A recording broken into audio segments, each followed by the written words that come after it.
বিসমিল্লাহির রহমানির রহিম। আসসালামু আলাইকুম। দীর্ঘদিন অসুস্থ থাকার পর আপনাদের সামনে কথা বলতে পারার জন্য আল্লাহর কাছে শুকরিয়া আদায় করছি।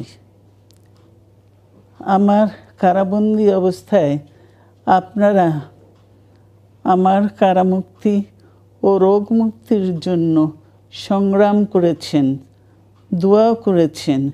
সেজন্য আমি আপনাদের সকলকে ধন্যবাদ জানাচ্ছি। দীর্ঘ আন্দোলন সংগ্রাম ও ত্যাগের মধ্য দিয়ে আমরা ফ্যাসিবাদী অবৈধ সরকারের কাছ থেকে মুক্তি পেয়েছি। আমি আন্তরিক ধন্যবাদ জানাতে চাই আমাদের বীর সন্তানদের, যারা মরণপণ সংগ্রাম করে এই অসম্ভবকে সম্ভব করেছে। শত শত শহীদদের জানাই শ্রদ্ধা। এ বিজয় আমাদের নতুন সম্ভাবনা নিয়ে এসেছে। দীর্ঘদিনের নজিরবিহীন দুর্নীতি, গণতন্ত্রের ধ্বংসের স্তূপের মধ্য থেকে আমাদের নির্মাণ করতে হবে এক সমৃদ্ধ বাংলাদেশ। ছাত্র তরুণরাই আমাদের ভবিষ্যৎ।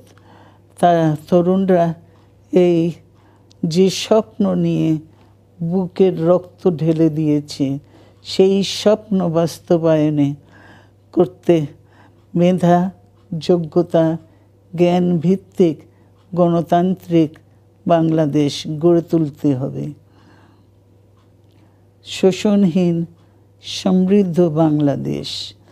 সকল ধর্মের গোত্রের অধিকার নিশ্চিত করতে হবে। শান্তি,